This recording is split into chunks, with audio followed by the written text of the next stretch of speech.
আমি হেরে নিতে যে গেছিলাম, পরে আমার গুলি লাগছে। প্রায় 2 ঘন্টা বা 2.5 ঘন্টা গুলি চলে। এর মধ্যে আমার পায়ে গুলি আসে। 19 জুলাই আহত হয়েছি, 20 তারিখ আপনার পাকার। দোকানের ভিতরে ঢুকে আর কি মানে আমার বুকে তাক করে গাড়ি কথা ছিল, পরে আর কি পায়ে গুলি করছে। চলতি বছরের জুলাই আগস্টে ছাত্র জনতার আন্দোলনে নির্বিচারে দমন পীড়ন চালায় শেখ হাসিনার সরকার। এতে সহস্রাধিক মানুষ প্রাণ হারায়। পরে গণ অভ্যুত্থানের মুখে 5 আগস্ট দেশ ছেড়ে ভারতে পালিয়ে যান শেখ হাসিনা। এরপর থেকে জুলাই হত্যাকাণ্ডের বিচার চেয়ে শেখ হাসিনা ও আওয়ামী লীগের বিরুদ্ধে একের পর এক অভিযোগ আসছে আন্তর্জাতিক অপরাধ ট্রাইব্যুনালে।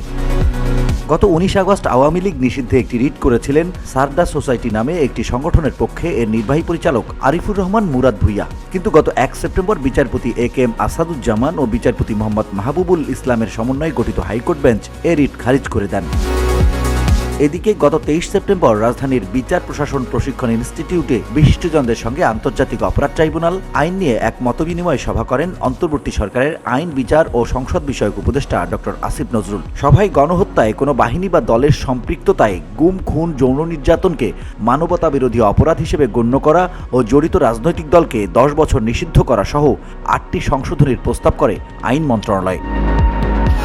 এদিকে বৃহস্পতিবার বিষয়টি নিয়ে সাংবাদিক খালিদ মহিউদ্দিনের সঙ্গে কথা বলেন অন্তর্বর্তী সরকারের তথ্য ও সম্প্রচার উপদেষ্টা মোহাম্মদ নাহিদ ইসলাম। এক প্রশ্নের জবাবে নাহিদ বলেন, আওয়ামী লীগ ফ্যাসিজম ও গণহত্যার সঙ্গে জড়িত, তার বিচার কার্যক্রম এখনো চলছে। দল হিসেবে তাদের রাজনীতি করার অধিকার নেই।